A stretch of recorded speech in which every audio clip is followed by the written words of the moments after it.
Dear student, आज हम electric flux के बारे में डिस्कस करना चाहेंगे कि इलेक्ट्रिक फ्लक्स होता क्या है। ओके, तो चलिए आज एग्जांपल से शुरू करते हैं। There is a three condition है ना। ये देखिए एरिया दिया हुआ है, इस एरिया से electric field is passing passing है ना। इलेक्ट्रिक फील्ड जो है वो पास हो रहा है ना। एक्चुअली क्या होता है, इलेक्ट्रिक फ्लक्स जो होता है amount of electric lines passing through the through any area है ना। एरिया है ना, तो उस एरिया से कितना इलेक्ट्रिक फील्ड लाइंस पास हो रहे हैं, इसी को हम इलेक्ट्रिक फ्लक्स कहते हैं, है ना। तो यहाँ पे देखिए कि electric field lines passing through this area, तो यहाँ पे दिया हुआ है कि electric field lines is perpendicular to the area, है ना, परपेंडिकुलर टू द एरिया।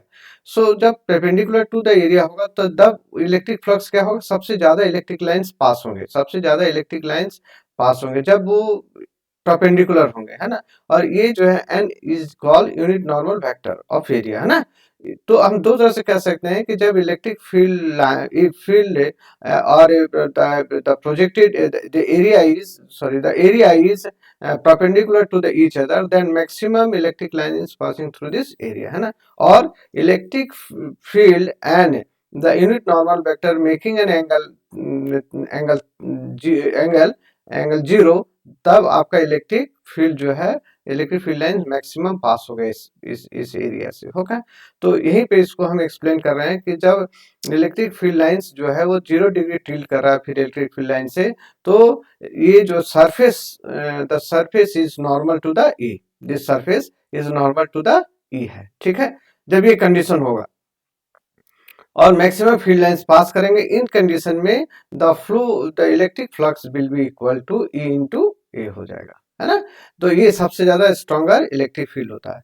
अब जब ये सरफेस अगर आप इंक्लाइन कर रहा है with the electric field, so that the unit normal vector is making angle theta से जब बनाता है, तो इस केस में इलेक्ट्रिक फ्लक्स क्या होगा, तो इस केस में हमें प्रोजेक्टेड एरिया लेना पड़ता है। इसका अगर आप प्रोजेक्टेड एरिया देंगे in the normal to the electric field के नॉर्मल में अगर आप प्रोजेक्टेड एरिया देंगे, तो area projected will be how much, area projected will be equal to A cos theta, है ना। तो इसके पास ये फाई कितना हो जाएगा, this phi will be equal to E into A cos theta. Okay, so this is the A cos theta. अब ये थीटा जो एंगल अगर 90 डिग्री अगर कर देते हैं, तो then the surface is parallel to the E. Okay, so no electric field lines is passing through the surface, है ना। तो इन दिस केस आपका क्या होगा, electric flux will be zero. और अगर यहाँ पे दिया जाए इलेक्ट्रिक फील्ड लाइंस जो है, इलेक्ट्रिक फील्ड लाइंस इधर दिया हुआ है इस डायरेक्शन में, एंड फ्लक्स जो यूनिट नॉर्मल वेक्टर है वो इस डायरेक्शन में है, and they are making angle 90 degree.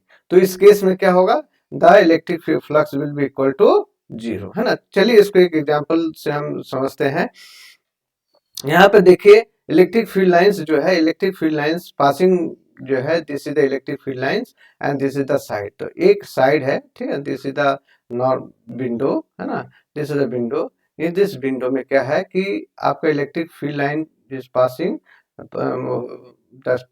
Horizontally, and ये हॉरिजॉन्टल, ये और इस जो एरिया वेक्टर है, एरिया मतलब इसका नॉर्मल वेक्टर है, this is also in the direction, okay, same direction है, परपेंडिकुलर टू इलेक्ट्रिक फील्ड है, this is the perpendicular to the electric field, area is perpendicular to the electric field.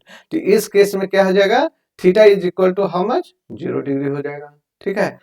तो flux कितना होगा, the flux will be equal to E A cos 0 degree, है ना, जिसे 0 degree दिया हुआ है, then will be equal to क्या होगा, ई ए हो जाएगा।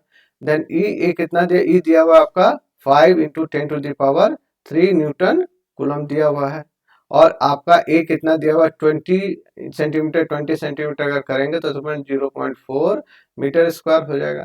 Then this will be equal to कितना होगा 5, this will be 5 into 10⁻³ into 0.04 newton metre square per coulomb.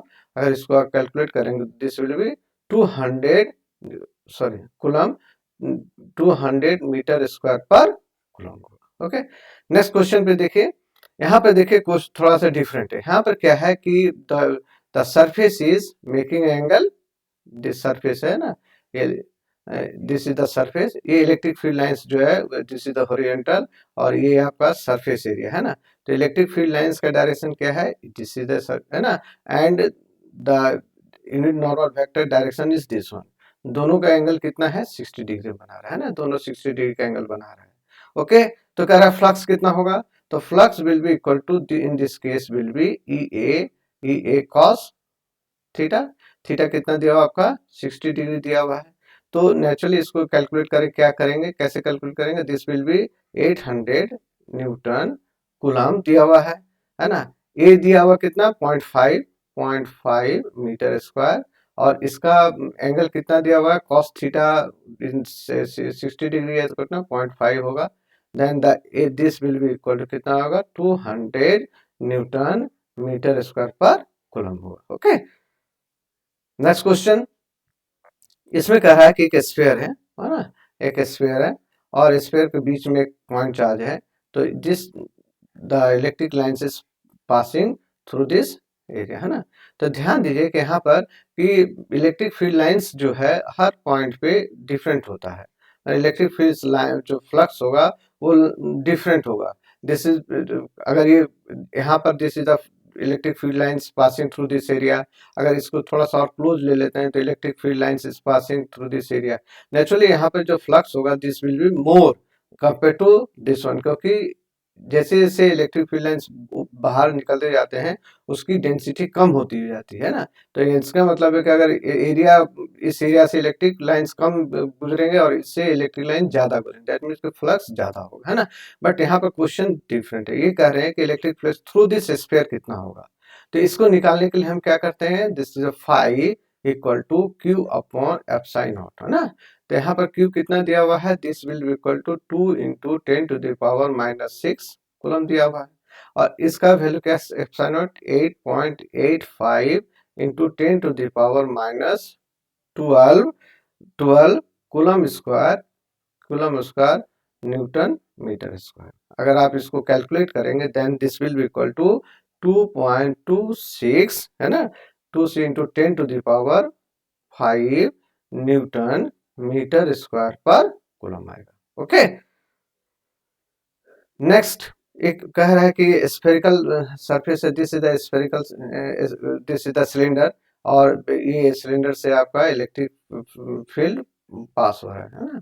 तो आपको यहाँ पे फ्लक्स निकालना किधर, दिस कर्व सरफेस पे। तो कर्व सरफेस का यूनिट वेक्टर दिस डायरेक्शन है, और यहाँ पे इलेक्ट्रिक फील्ड लाइंस जो है this is the electric field lines का डायरेक्शन दिस है। तो यहाँ पर एंगल कितना है, इलेक्ट्रिक फील्ड ई इतना दिस डायरेक्शन है, and then electric N is इतना, एन का डायरेक्शन इधर है, तो दोनों का एंगल कितना बना रहा है, 90 डिग्री। तो इस केस में क्या होगा, flux is equal to E A cos theta, cos theta is कितना है, 90 डिग्री दिया हुआ है, तो कितना मिलेगा, this will B 0। Okay, next condition कह रहा है कि एक हेमिस्फीयर है जिसका रेडियस दिया हुआ है, दिस इज द हेमिस्फीयर है ना, और तो उसका आपको कह रहा है कि इलेक्ट्रिक फील्ड निकालना है, उसकी फ्लक्स निकालना है। इसका this is the direction of electric field lines, ये आपका इलेक्ट्रिक फील्ड लाइंस है ना। तो इलेक्ट्रिक फील्ड लाइंस आपका इधर दिया हुआ है। अब इसको मैंने कहा था कि अगर ऐसा कर्व सरफेस हो तो उसका आपका प्रोजेक्टेड एरिया लेना, तो projected area is this one, is a circular area है ना। तो इसका यूनिट वेक्टर कितना होगा, दिस इज एन। तो यहाँ पे देखिए ई का जो डायरेक्शन है, ई का डायरेक्शन और यूनिट वेक्टर का डायरेक्शन इज सेम। ओके, तो the theta is equal to 0 degree दिया हुआ है ना, और इसका एरिया कितना हो जाएगा, pi 1.2 metre square, pi R square है ना। तो इलेक्ट्रिक फ्लक्स कितना हो जाएगा, this flux will be equal to E A projected है ना, projected into cos theta, theta दिया हुआ आपका 0 डिग्री, ई कितना दिया हुआ है 500 Newton coulomb into projected area कितना है, पाई इंटू 1.44 मीटर स्क्वायर है ना। तो दिस अगर इसको आप कैलकुलेट करेंगे तो then it will call 720 pi newton metre square per coulomb. देखिए यहाँ पे दिया हुआ है इमेज स्पेस सरफेस का कि एन का वैल्यू निकालना है, लेकिन यहाँ पे दिया हुआ है फ्लक्स आपका एन पाई दिया हुआ है, तो हम यहाँ पे फ्लक्स लिख लेते हैं एन पाई। तो पाई पाई कट गया आपका है ना, तो then N will be equal to कितना हो जाएगा, 720 newton metre square per coulomb हो जाएगा। ओके, नेक्स्ट क्वेश्चन यहाँ पर देखिए कह रहा है कि एक हेमिस्फीयर है ना, और इसके पॉइंट पे एक चार्ज दिया हुआ है।